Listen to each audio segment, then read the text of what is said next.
My guest this morning is Cherokee Washington, and she is a social inclusion and sports program specialist, mental performance coach, and former NCAA athlete whose work explored sport as a vehicle for belonging, development, and systemic change. She holds a master's degree in sports psychology from McGill University, where she specialized in cultural sports psychology, coaching, science, and culturally responsive coaching education. Guided by liberatory practice and her lived experience as an Afro-Indigenous woman, Cherokee's work centers culturally responsive and relationship-based approaches to coaching, athlete development, and intersectional inclusion in sport. Her recent research, published in the Journal of Applied Sports Psychology, examines how race shapes coach-athlete relationships between Black athletes and their coaching staffs in university sports environments. Cherokee currently serves as a social inclusion and sport program specialist, works as a mental performance coach, and is the former head coach of McGill's men's club volleyball team. Through coaching, research, and community-based sport programming, Cherokee brings an athlete-centered and culturally grounded approach to creating safer, more equitable sport experiences and spaces for underrepresented athletes, especially women and girls of color.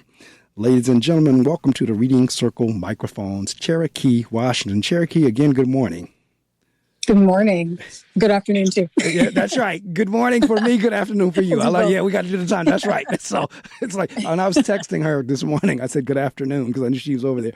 But in any event, I am thrilled to have Cherokee on the line with me because there's a couple of passions that's going on here for me. And that's this whole social justice arena, the whole reading arena, because I came across Cherokee in a book called The Kaepernick Effect. And the book in and of itself is not about Colin Kaepernick, even though he's on the cover. And, you know, they give us an idea of what was going on in Mr. Kaepernick's mind. And so, but the focus really is on student athletes who took a stand of what they believe in. So let me be very clear. Let me set this right up front. This is not about being anti-American. It's not anti-flag. That's not the objective. That's not the objective of the interview. However, at the end of the day, racism exists, whether you believe that or not. Racism and systemic racism exists. So there's no trying to get around that, trying to pretend like it doesn't exist, because it does. All right. So when we start our conversation this morning, it is not about being anti-flag. It is not about being anti-American. That's not the case, because as I said, Eric, now Cherokee was born in L.A., here in the United States, and has subsequently moved over to France. I'm still here in the country. It's not that we don't appreciate or love being in the country, because I love being in the country. I've traveled around the world. I love being in the United States. However, there are some things, regardless of where you are or where you live, that you're just not going to like, or you're not going to participate in, or you're not going to support. When that happens, historically, people protest. That's why we had the civil rights movements. That's why we've had the women's rights movements. That's why there are things going on that are oppressing people, that are keeping them as if, or treating them as if they're not human, that they don't have a right. So the whole thing that came up with Colin Kaepernick was a protest against police brutality. And he chose to do a peaceful protest that just got misinterpreted, either intentionally or accidentally or both. But I'm going to say it again to be very clear. This is not anti-flag. It is not anti-American. However, folks have a right to protest something particularly that's impacting their lives or their beliefs. Okay? So with that being said, Cherokee is featured in the book, The Kaepernick Effect. The author of that book is Dave Zirin, or Zirin. I'm not sure how he says it. Zirin. So Cherokee, so you're Cherokee Washington, played volleyball at Whitman College in Walla Walla, Washington. I grew up in California. I'm from LA. I was born and went to school in Santa Monica, she said. I have a loving family, but I've been in a very white, homogeneous space as an African-American child. So that instilled in me from the get-go as a young kid a different way of looking at things from my peers. All right, talk to me about that. What was going on? Because I've been in that position before, particularly more so as an adult than as a child. But talk to me about that. Yeah, so I grew up in LA, as you mentioned. I grew up in El Segundo. So for those of you who are familiar, it's just right by the airport, kind of, little beach town. It's very cute, very quaint, but very white. So obviously that's not a bad thing. And my partner's white. I have a lot of white friends. I never say this in a negative way, but those of us who are, black and brown, non-white people, it can be very difficult to be in those spaces, right? You don't see people who look like you. I was born in Santa Monica, but my whole life was in El Segundo. Parents moved around a little bit after, but being in that space, it was very homogenous, very white. Didn't see a lot of people who looked like me. My dad was stopped by the cops a few times. Typical experience for living. That has definitely shaped who I am. My life in different ways. I went to predominantly white high school, predominantly white middle school, elementary school. Elementary was a little bit more diverse in terms of my friend group and such, and education I got. But through college, up into my master's, up until even living here in France, it's been very homogenous in that sense. So again, not a bad thing by any means. I think it's important for us to live in different spaces, to be in different cultures. But yeah, it's been tough. It's been an experience being an Afro-Indigenous woman, and how that's kind of like landed me professionally and personally, and relationships and friendships and professional work, all of that. It's kind of culminated in different ways, but yeah, it's been a typical experience of eye-opening, difficult, racist at times, but I made it through. So here we are. No, it is, because you know what? I know that experience because, first off, when I went to college, in undergraduate, my major was business administration. And as I was making my way through that program for a long period of time, for my first two, I didn't think I got into another class that had another African-American till I was a junior. So my first couple of years going through all my classes, I was the only African-American or black person in that class. I had the same experience when as I said, I was working for AT&T. In many instances, I was the only African-American in the work group. So, and it's like I said, it's not bad. I mean, because for me, this is the whole point. We're humans, regardless of the color, regardless of the ethnicity or the background. I mean, as a matter of fact, race is a construct. This whole notion of race is a construct. So we're human. So it did not really faze me in terms of being the only African-American per se. Sure. The issue comes in, though, whenever the other group makes an issue out of it. That's where the issue may come in. All right. And that's why we have the problems that we have. So you grew up in that environment, and I'm looking here, I'm reading out of the book. It says you went to middle school that was predominantly white. That's what you just said. But the change in your life started, and you started to look at the world in a different manner in your senior year of high school. And that's when Trayvon Martin was killed. When Trayvon Martin got shot, that was my world opened up. What was going on? You said you were in your senior year of high school, so that would have been about 16 or 17? Yes, maybe like 17, 18 at the oldest, I think, somewhere around there. But yeah, that was sort of, I'm outside, so let me know and whatnot. But yeah, that was kind of my generation's awakening. I don't want to say like racial awakening per se. That's not the word I want to use, but our kind of like, visceral entrance as like conscious adults, young adults, to the world of police brutality, specifically racism. Yeah, I'd experienced different things. I've seen different things.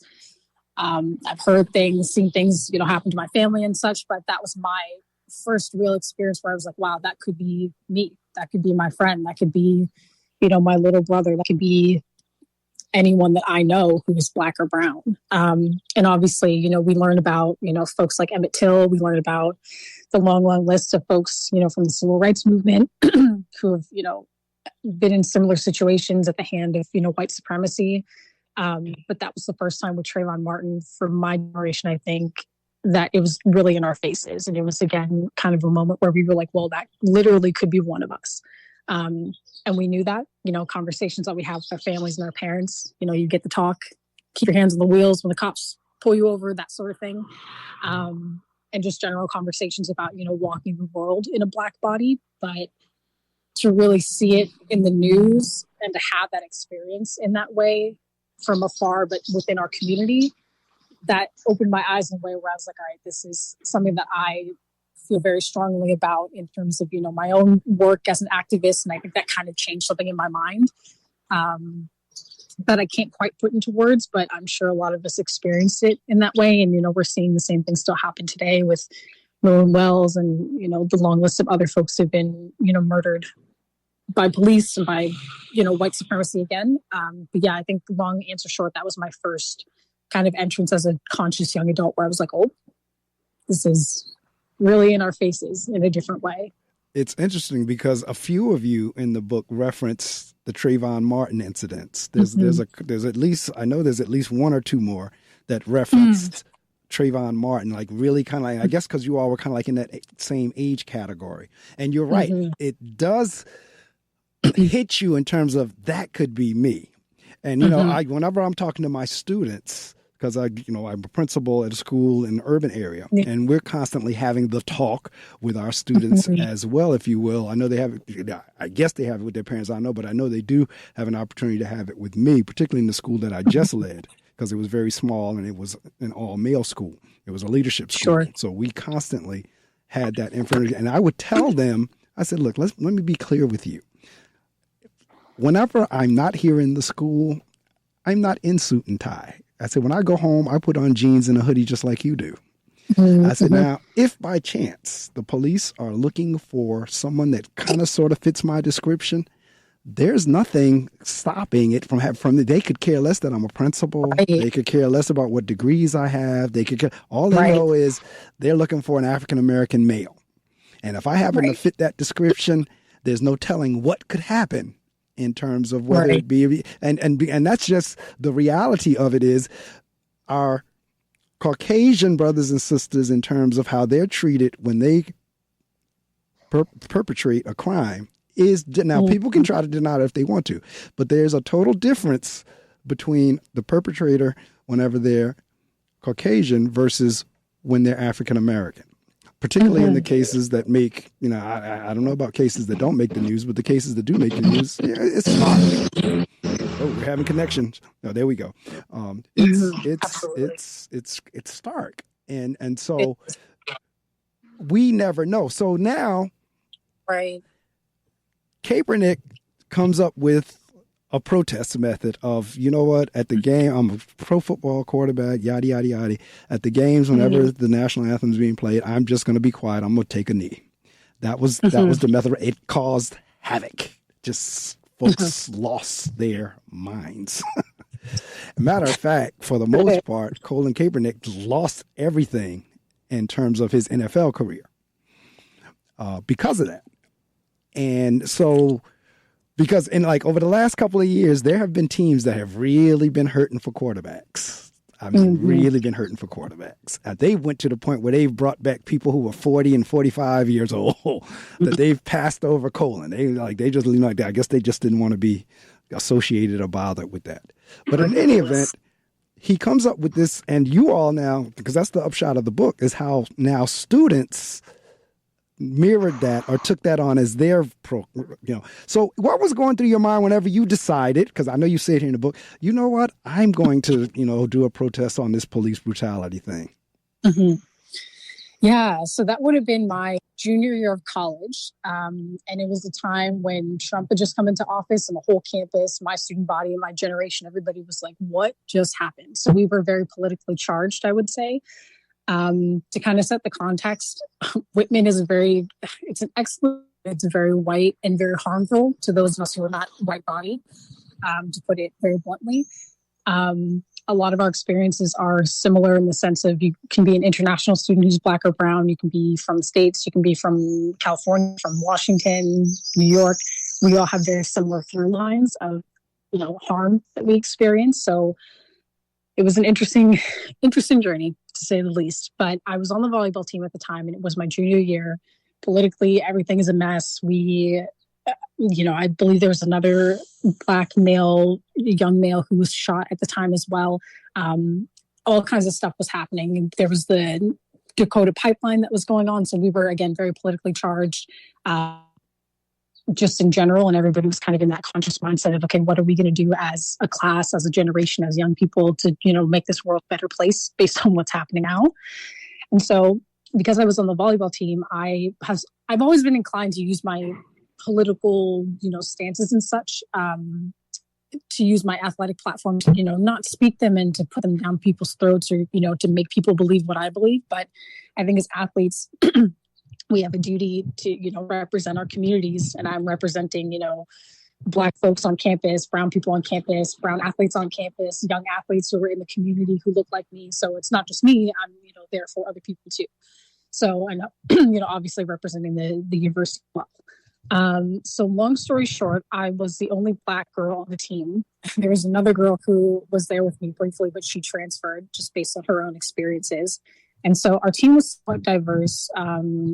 Some brown folks, some white folks. Our coach was Hawaiian. And so I just felt inclined naturally, given my just political activism at the time. I was in student government for diversity and inclusion. I was the diversity director of our student government at the time.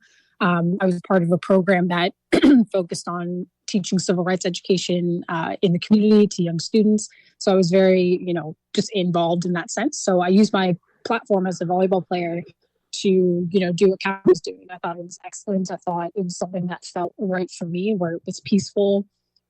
It's, it was me being part of a long line of history in terms of protests in a similar fashion. Kaepernick isn't the only one who's done that in the past. I don't know if people know, but there are other athletes, on the basketball court, particularly, or, other spaces who have done similar things. So Kaepernick is, a tick in the timeline that's been very important for us. And he, was my generation's version of those athletes. So I just felt I had to do it, being the only Black person, being the only XYZ, having my own experiences, being a Black woman in the space. So yeah, it just felt like it was a no-brainer that I had to join that movement. Did you expect the backlash that you got? I did. And, I'll answer that yes and no. I didn't expect backlash from my coach. I expected more from the community, but I really didn't get much from the community. I wrote a letter. I can't remember if this is mentioned in the book, but I wrote a letter to the student body and to the Walla Walla community. And I essentially said, this is what I am choosing to do based on my position. You all know me. You know that I'm down for the cause. You've seen me do this in different fashions. So what's new? Are we surprised? And I invited other people to join. And I said, this is something that I'm choosing to do. I spoke with my teammates. I've spoken with my coach. This is something that I have to do, and everyone's cool with it. My athletic director was very much behind me. My friends were down with it. The women's soccer team knelt alongside me. I had conversations with the men's basketball team where there were a lot of Black athletes too. They didn't kneel, but that was their choice, and they supported me 100% in ways that they could. So everybody was cool with it. There were folks in the community who didn't love it. There was, I think, a veteran, if I remember correctly, who came to my coach behind closed doors and asked what consequence was going to be for me. So I had a lot of support from the student body and the community at large, I think, which was awesome. And I didn't expect that. For my friends, yes, of course, my fellow athletes, 100%. But I really didn't expect what I got from my coach, which was, I think, the hardest part of all of it. Him being another brown person. Obviously, we come from different backgrounds, different stories, different perspectives. But at the end of the day, he brought me onto that team as a member of the family. And we were very family oriented in terms of, our values. We share one heart, we share one mind, we share one value, one principle.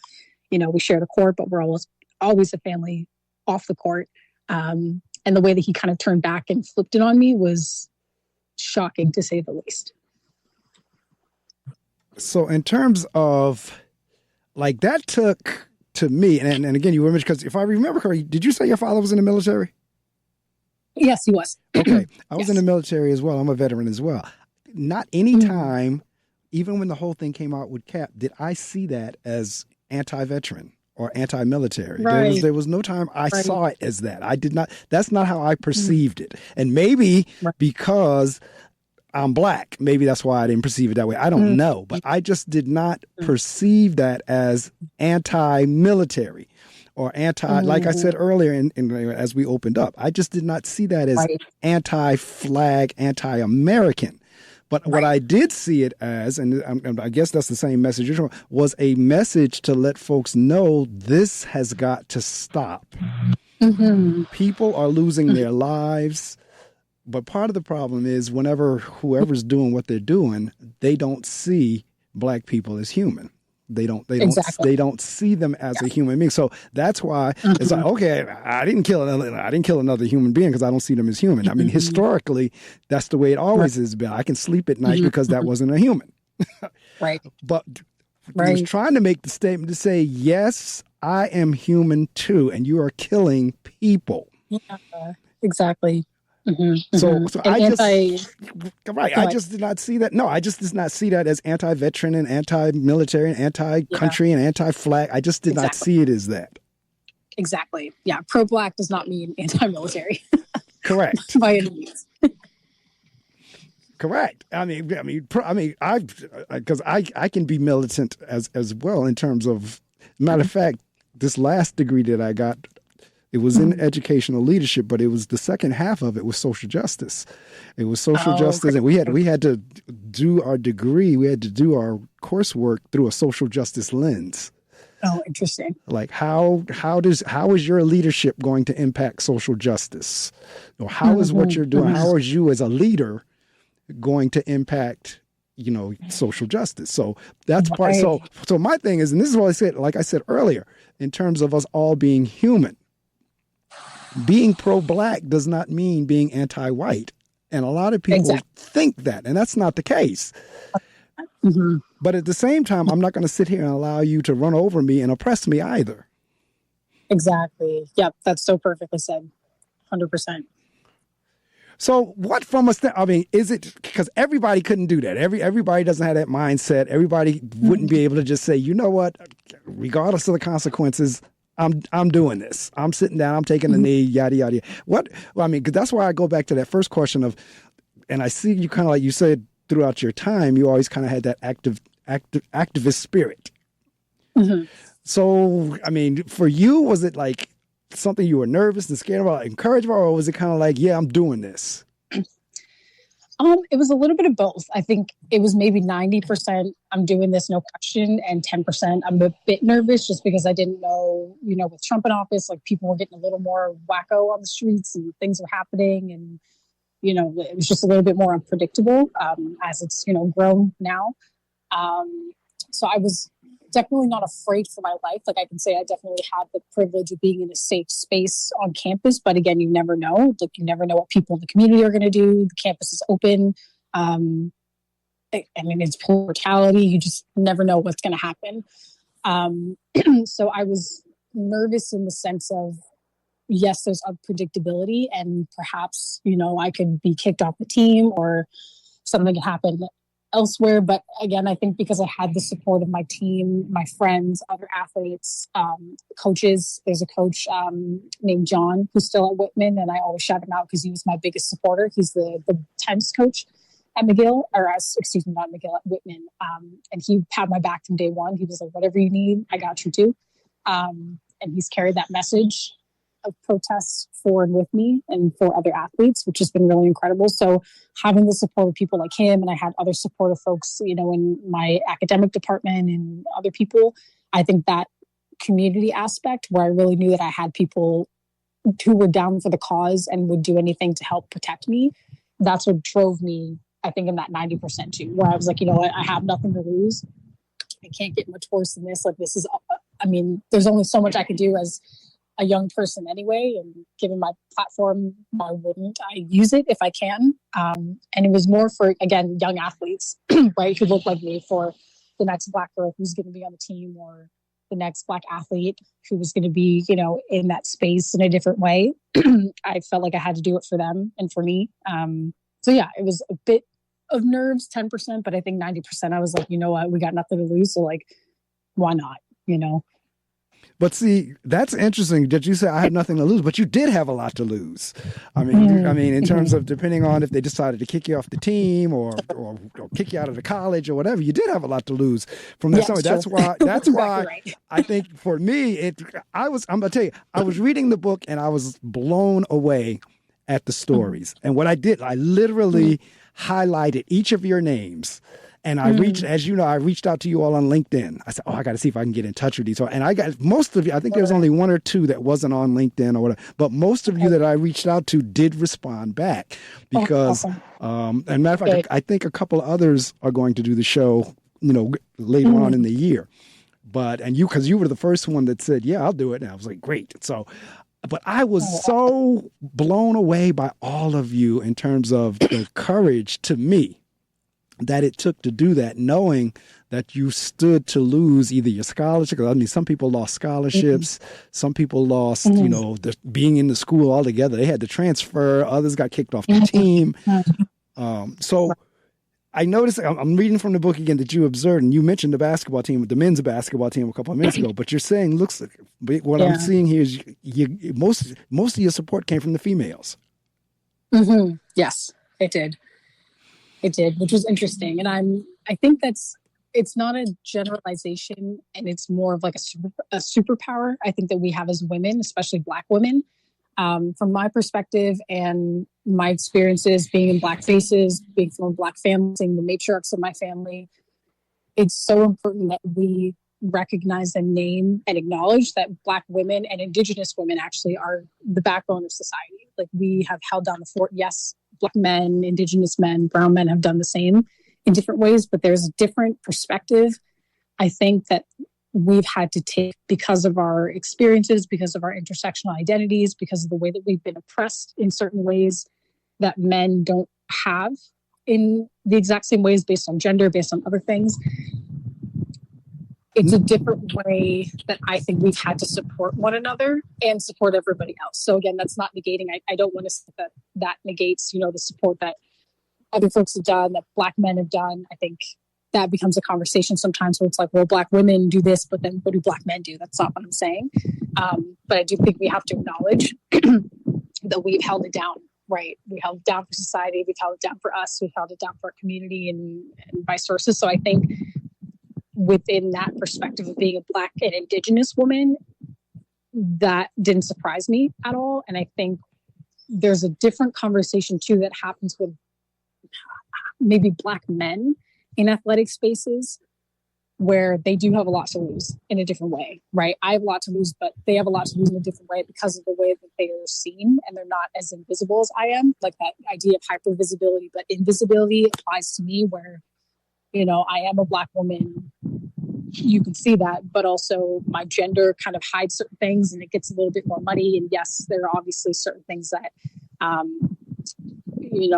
challenge me in terms of my identity as a woman on the court. But I think Black men, it's a different conversation there, where you all are very hyper visible, and you do one thing wrong, they're going to kick you off the team. You do one thing wrong, they're going to revoke your scholarship, XYZ. So it's a different conversation that doesn't become like oppression Olympics, but it's in the same discussion.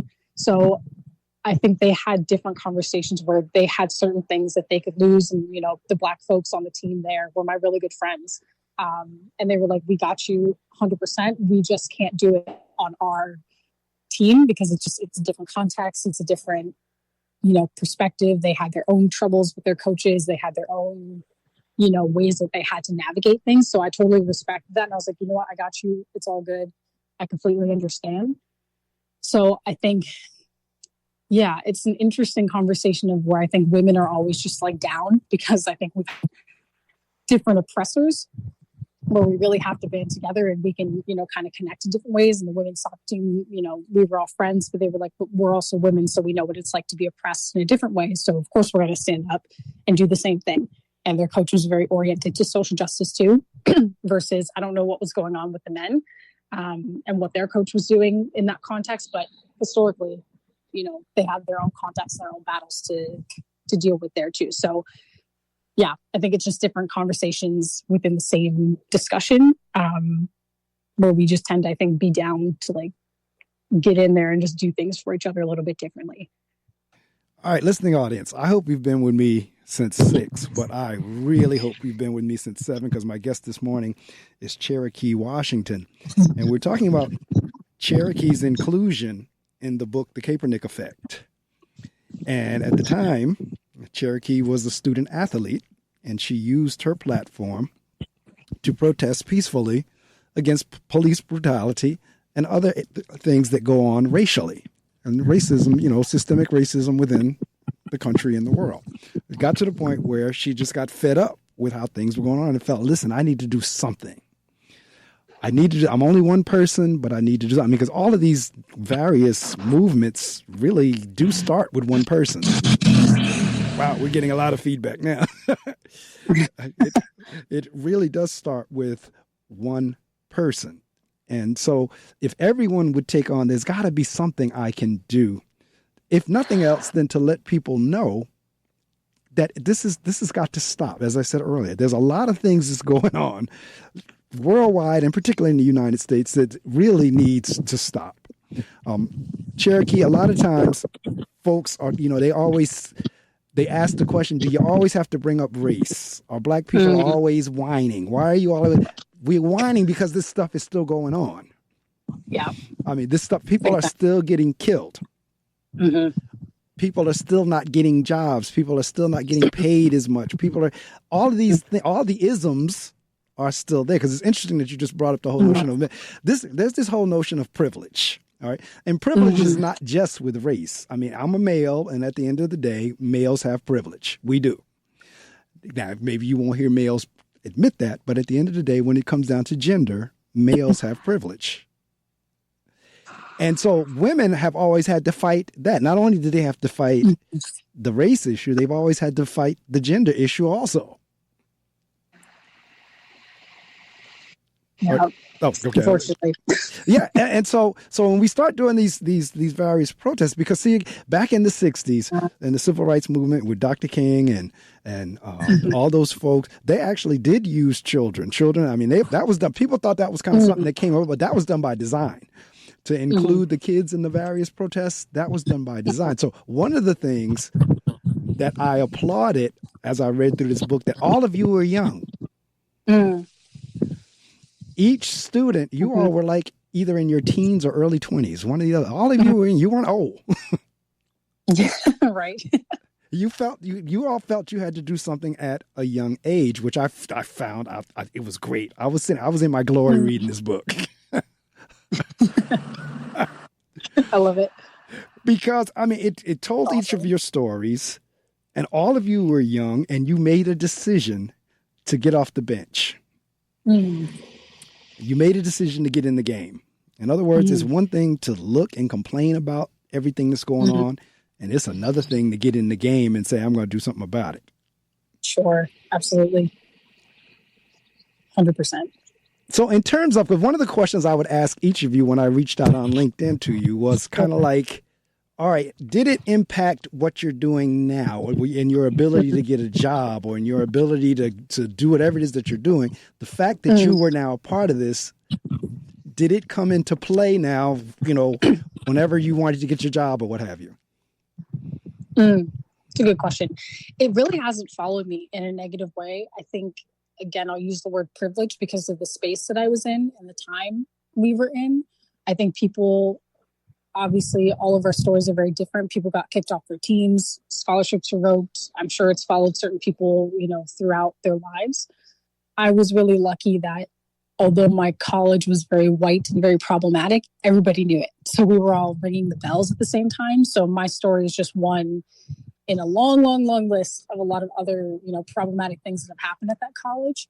And I think at the time, if I remember correctly, we were actually in the midst of changing our mascot because there were some Indigenous students on campus who were incredible, and they fought to change our mascot from, it was the missionaries previously, which is very problematic because Whitman, if folks are not familiar, was, I forget the colonizer's name, but there was a man who was a colonizer, to say the least, right, who came and killed, Indigenous folks on our land. I shouldn't say our land, but the campus's land. That, obviously rightfully belongs to the Indigenous folks there. So there's a history of genocide that's connected to missionaries and such. So that was a huge conversation, just as a little side context, where we had changed the mascot, and the Indigenous students had led that charge, and they changed it. And now it has been, a very interesting conversation, but that was kind of the context of where we were at that time. So I was privileged in the sense of I was surrounded by like-minded folks who were very much on the same page. And, I think our peers and our leaders and our professors, for the most part, were pretty proud of us. So this hasn't followed me in a negative sense by any means. I haven't, at least that I know of. People haven't been like, oh, you're the Kaepernick girl who, took a knee. Well, we're not going to hire you. That hasn't been the case. Unless people thought it and they just haven't told me. It's very possible. But I think it's been the opposite. It's been positive because it's driven everything that I do now. It's driven my studies. It's driven who I am as a person, my ability to speak up in the face of injustice, to not be a bystander, but to be a co-conspirator, to do the work that I do now and to be brave and say, I'm going to go to another white space and, do this work and, follow my dreams, but to also be doing it for the little athlete who's like me, for, the Black and brown girls and boys, trans athletes, binary athletes, or non-binary, and, gender diverse athletes who aren't white bodied, who are not, in these different spaces of privilege, who want to just play their sports and just thrive, and people who want to live, and, for little Black boys and little Black girls who deserve to grow old. Right. So I think it's followed me in a really positive way, and it's just really driven what I do and who I am, and it's given me purpose, I think. Well, again, I applaud you and the others who are mentioned in there. And I'm reading, one of the books I'm reading now is called Ancestors. Sure. And the author of the book, I'm inviting him to be on the show at some point too. It's William Lamar IV. I think it's William Lamar IV, but it's called Ancestors. But in that book, because he's the pastor of a church in Washington, D.C. Matter of fact, he's probably one of the most famous churches in Washington, D.C., a metropolitan AME. And he talks in that particular book, and it dovetailed with a book by Naeem Akbar about, and it totally gave me, because what brought me to this was when you talking about just now the mascot, gave me a total different view on mascots, statues, naming of schools, naming of streets, and who they're named after and who they're glorifying. Sure. Now, what in Naeem Akbar's books, and what he says in his book is African Americans, Black people, Indigenous people need to have monuments, because what he's saying is everywhere Caucasians go, there's monuments of their greatness. That's what Akbar is saying, and that other folks need to do the same thing.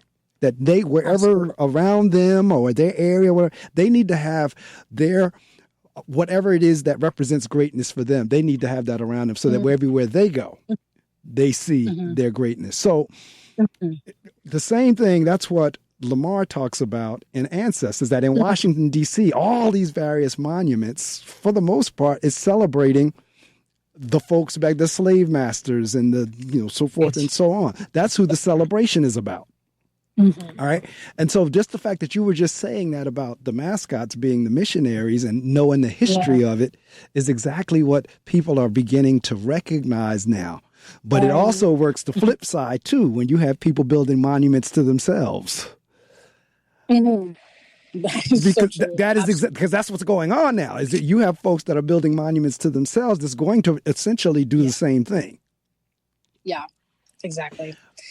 So again, in terms of now, because I mean, the book, because that was one of the things I thought as I was reading the book, I said, wow, they put themselves out there that, somebody else reading this book is going to see that and could very well now use it against you. So what I'm hearing you say is the fact that you are in the book, the fact that, they know you're that type of person in terms of being an activist, that it actually hasn't hurt you. Yes, exactly. At least that I know of, it's been fine, which has been, again, a privilege. It's, been more positive than negative for sure. Well, in my mind, that's the way it ought to be. When we were talking before we went on air, people ought to have a right to feel what they feel, believe what they believe, and be able to say what they say. Because you have one group that wants to be able to say what they want to be able to say and then suppress everybody else from saying what they want to say. Exactly. So my issue is, okay, fine. You say what you want to say, believe what you want to believe, but you're not going to stop me from saying what I believe, and particularly when it's something that is impacting our lives. Because on any given day, you're right, that Trayvon Martin, or we can go down the list of say their names, On any given day, that could be any of us. That's so true. Yep. I don't think people understand that. That's because that's, again, if you have not lived that, if you have not, and I just saw something this morning, a commentary from an attorney general or something, and I had to screenshot it because I'm going to post it later on. But he did a broad brush. Yeah. I'm using the phone at the moment, so I don't want to disconnect it. But he did a broad brush in terms of, he said the Black community does not have discipline over their children. Now, it was a particular case he was talking about. He didn't say that particular case. He did a broad brush stroke of the Black community do not discipline their children. I said, that's not true. But see, then we get into stereotypes, microaggressions, macroaggressions. We get into all of those different things. It's like, what's said and what's not said. Yeah. Okay.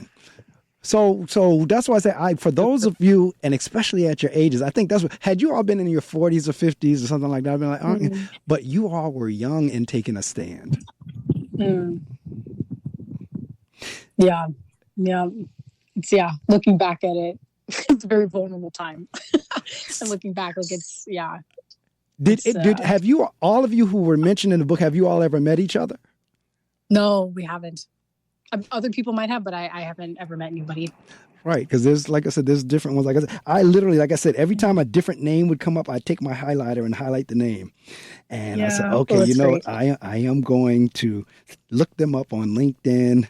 And I'm going to see, because I'm looking at Trey Novosinski, I'm looking at Treviel Boone, I'm looking at Joshua Meyer. I literally highlighted y'all names as I was going through, and I said, I'm going to reach out to them. Mink Richardson Clerk, Jay Genesis Battle. I'm just flipping through the book, and I see my highlights. McGill Wright.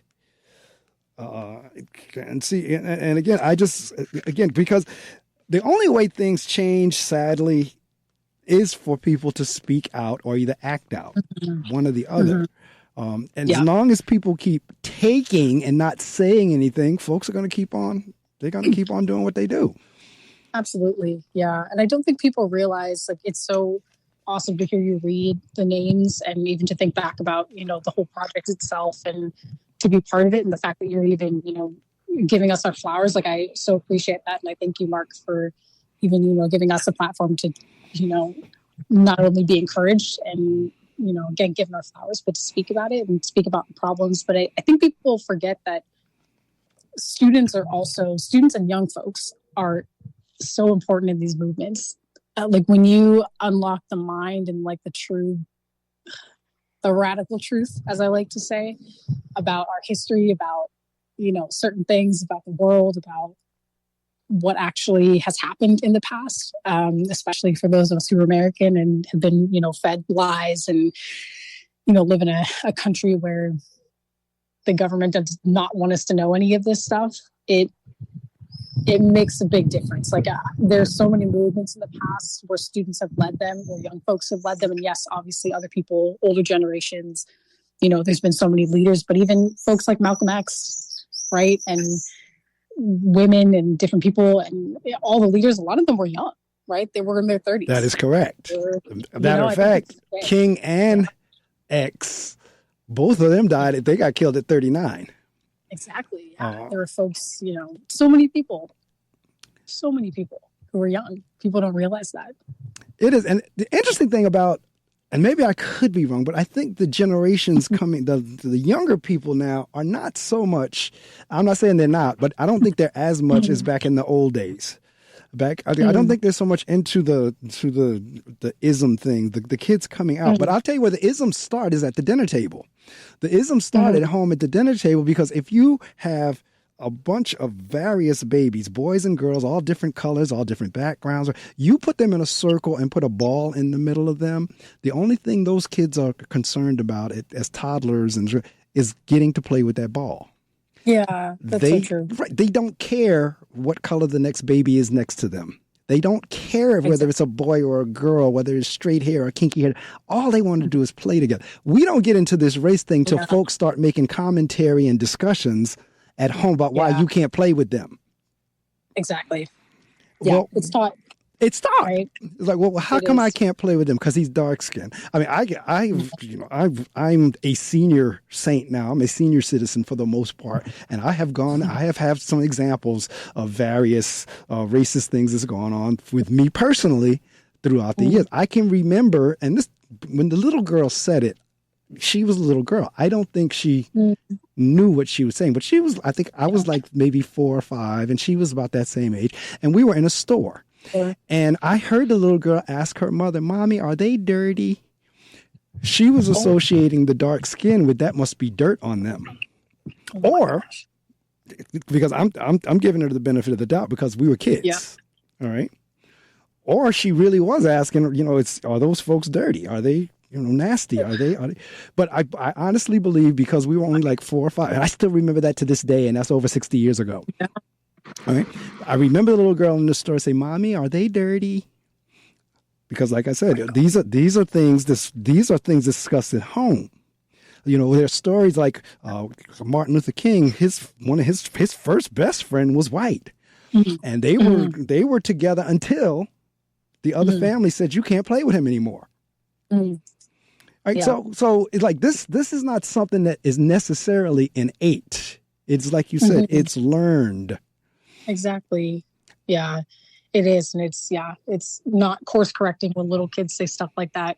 Like, I'm so sorry that happened. And, I'm sure we can all unfortunately give similar examples, but even the fact that, I don't know what was going on at her house, but somebody should have course corrected. You don't ask that in public. You don't ask that, period. Right. It's not something that we teach. And maybe she was being taught that at home. I don't know. But yeah, you're so right. It's learned. It's taught. It's not something that we're born with. Right? No, it's not. Little kids, all they want to do is play together. They could care less. They don't know nothing about that until they're being taught. And so the same thing, now as things do begin to happen and folks are saying, no, you're not going to do that. We should have that right to be able to say, and however, whatever message that we need to get that across to bring attention to it. Because see, this is the thing.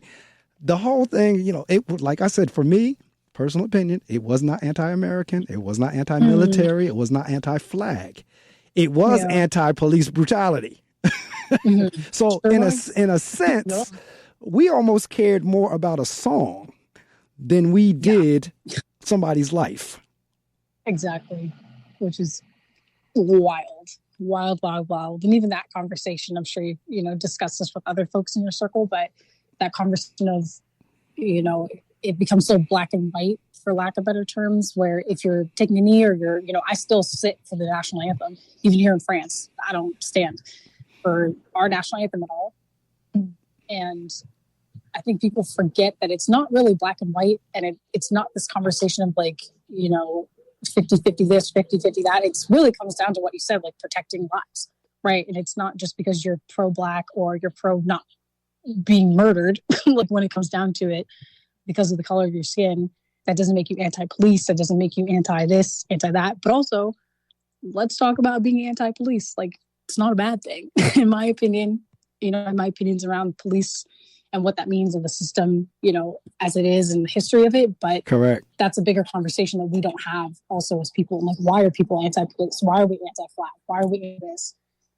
And, most people...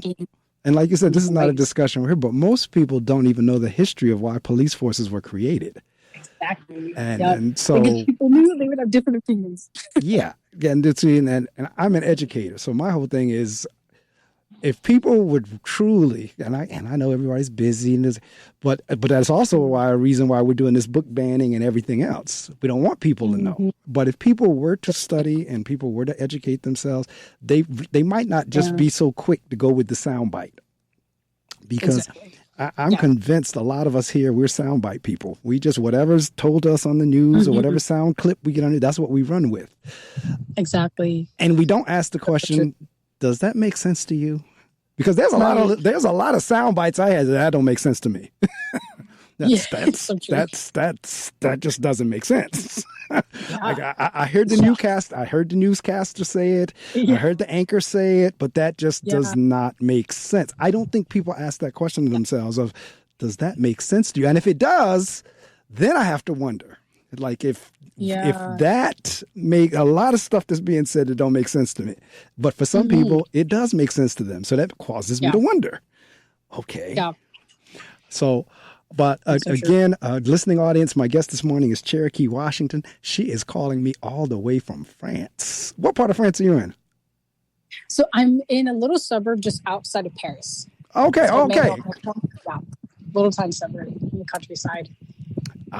It is beautiful over there. It really is. I you know what's really funny in terms of like the custom, and you're from America, so you know we eat dinner 5, 6 o'clock, whatever. Over there, dinner time is like 8, 9, 10 o'clock at night. It's very different. It is. So needless to say, you've been to the Champs-Élysées?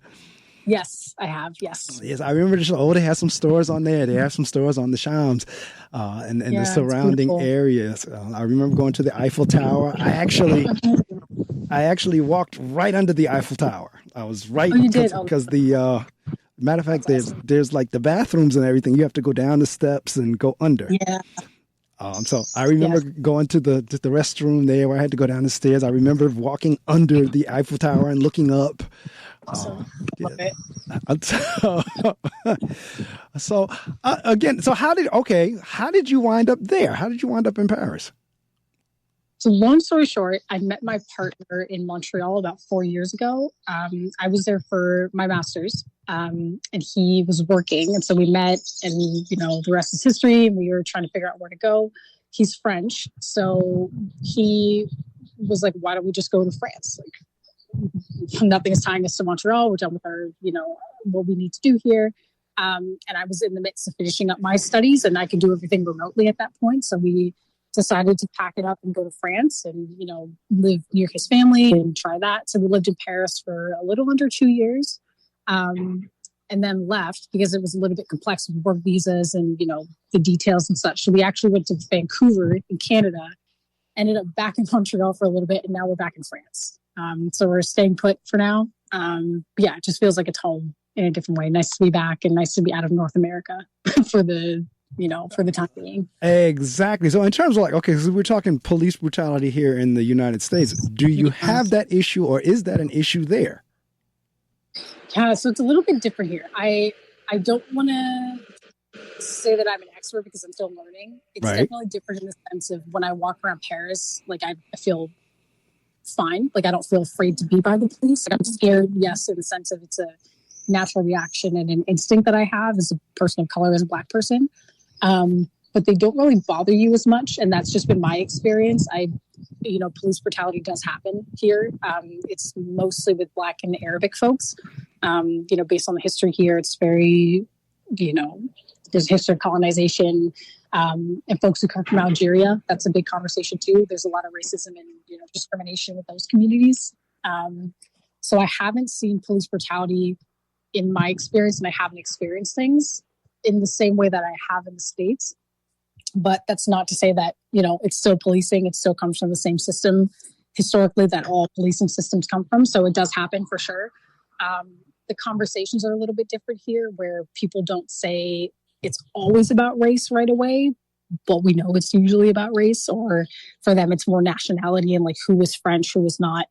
That's a bigger conversation that gets mixed in with racism. So it's not so much the same conversation that we have, but it's racism mixed with nationality. So xenophobia and racism. And I've had one experience actually where I was trying to figure out something with my visa. And it's been interesting because this is the first time that being a Black American has given me privilege outside of the States, where, long story short, my partner and I were going to figure out whatever this was with my visa, and we had to go to the prefecture, which is the police station / government building where you do all your visa processes. And so we went to one of the buildings, and there were police standing outside. And when I walked up, they looked kind of crazy, and they, didn't reach for their guns necessarily, but they, were a little bit more on edge. But when they saw my white partner, and he explained the situation, and he said in French, my partner's American. We're just trying to get an answer for a question, and no worries. We're not here for anything complex. they let their guard down and they were like, oh, she's American. Oh, she's from LA. Oh, she's cool. So it's been an interesting experience where it's a different conversation. But me being Black from LA, from the States, people here are like, oh, she's cool. Like, wow, she's not a problem. So it's very interesting. And obviously that's different from, there are a lot of African folks here, right, who are immigrants from other countries. And that is a very different experience. So I am very aware of the privilege, weirdly enough, that I have as a Black body in this space coming from America. But at the same time, that it still happens, right? I just have been lucky to not be part of it. So now, do you speak French? I speak, I'm an intermediate. I'm not bilingual yet, but I can speak. I can speak French. Because it's funny because it's my understanding. Like I said, I've been to France twice, and it's my understanding, and this has been my experience as well. They kind of look at Americans as kind of like as the cocky Americans. You try to force us to speak English. So in some respects, it's kind of like if you say even a couple of basic French words, whether it's merci, oui, bonjour, what have you, chat, or whatever, you can say a few French words and you show that, they will cooperate with you. But if you go there and the only thing you speak is English and try to force them, even if they can speak English, they won't. Yeah, that's so true. It's like they'll come back at you in French. If you keep coming at them in English, they'll keep coming back at you in French. But if they say like, merci, you're like, okay, they'll come back at you a little bit of English. But the other thing I found is because I was in Cannes at the time and I was walking down the strip and I was speaking to people saying, how you doing? And they told me, oh, don't do that. They think you're crazy here. If you speak to folks you don't know and you asking them, hey, how you doing? So the ladies I was with, they said, no, don't do that. They'll think you're crazy. Yeah. That's so true. It's a very, very different culture here. You don't say hi to people. We don't nod. Black people don't nod at you over here. Right. That's exactly. Very different culture. And I learned that because anytime I would go on an international trip, I would try to get as much as the various rules and things to do and not to do as possible. That one I didn't get. So I was doing the usual thing that I do here in the States, doing, like you said, the nod or either how you doing or whatever. And they were like, no, they'll think you're crazy. Don't do that. That's so funny. Well, they don't do that here. Last question as we get ready to wrap up. Well, getting next to the last question. I read your bio in terms of everything that you're doing now. So how is that going? I mean, your bio is extensive in terms of the whole athlete sports thing. Yeah, thank you. So it's just because we're in transition in terms of, having just gotten back to France. We moved here 2 months ago again. So we've been in transition, but it's been really awesome. I've been really privileged to work in some really incredible spaces. Pretty much right after my master's, I was lucky enough to get a job with the Métis Nation in British Columbia. So I'm not sure if folks are familiar, but the Métis Nation is one of the governing bodies for the Indigenous group, Métis folks. So Métis people are Indigenous, but also have white culture or white, heritage in their bloodline. So it's a different kind of conversation. It gets political, but they are an Indigenous group in Canada and in the States, and we have different names. But I worked for them in their their sport and active living department. So it was a government. So we were the Ministry of Sport and Active Living, which was really cool. So I got to work in Indigenous sport, and we basically planned sporting events, sporting programs, initiatives. We worked with professional teams in BC, did all kinds of stuff, and it was for Métis youth to play sports. So that was kind of my entrance into the professional world after what I've done. And even my master's, it was a hard journey, but the research I was able to complete, I am really proud of it. And it's published in the Journal of Applied Sports Psychology, which is huge. It was all about race, as you mentioned before. So I've been really privileged to, work in different spaces that have kind of like culminated all my experiences where now, I do mental training. I'm a volleyball coach. I, work in different spaces. But at the end of the day, what I'm hoping always comes through as my through line is developing sport in community and making sure that those spaces are safe for Black and brown people, for gender diverse people, for immigrants, for anyone who's not, the norm, right? So it's been a really incredible journey, and I'm, looking forward to my next step and what that looks like. But even being in international spaces has been really cool, from Canada to France, and I've been privileged to work wherever we've been. So it's been a cool ride, and I'm excited to see what's next. Well, I tell you what, we've down to the end of our interview, but I appreciate you taking the time to talk with me. I am so proud. I don't know you other than what I've read of you in the book and now talking to you, but I'm so proud of you. I don't know what to do. Thank you, Mark. And again, in terms of the book being included in the book, listening audience, again, the book is The Kaepernick Effect, Taking a Knee, Changing the World. The author of the book is Dave. It's either Zirin or Zirin. I'm not sure how he pronounces, but it's Z-I. Is Zirin? That's what it looks like phonetically. So it's Z-I-R-I-N, Dave Zirin. He's the author of the book. And the book in and of itself, as I said, is not necessarily about Colin Kaepernick, but it is about the various student athletes and activists around the country who took on that method, who took on that strategy to let folks know we're not happy with how Cherokee and all the other students so much, because they were willing to take it. They were willing to take the risk. They did what they needed. They made the statements they need to make. And hopefully, when I talk to the rest of them, Cherokee, that it didn't harm them going forward either. That is my hope. But again, glad to meet you, glad to know you. You know, now I got your WhatsApp and you have mine, and you know, we have our email address and everything. So every now and then I touch base to see how things are going. And but I wish you absolutely nothing but the best. Thank you so much, Mark. And again, thank you for giving us all our flowers. I think this is part of the movement, right? We have to lift each other up and even be like, hey, that was hard. You did it. So thank you for giving us a platform. And I'm excited to hear the other folks' stories. And I hope the same, that everyone has been, you know, okay afterwards. That's it. So, all right. So you enjoy the rest of your afternoon. It's about, what, 2 o'clock there now? Thank you. So yep, just about 2 o'clock. So enjoy the rest of your afternoon. Again, thank you so much. I do record the shows. If everything worked the way it's supposed to work, I will get a copy of the MP3 link and of my YouTube channel link to you, and you can do what you want once you get those. Awesome. Thank you so much, Mark. It's a pleasure. Same here. All right, take care. As my mom can say, she's passed away now, but she used to say, keep on keeping on. Yeah, exactly. Right back at you. Thank you. All right, take care.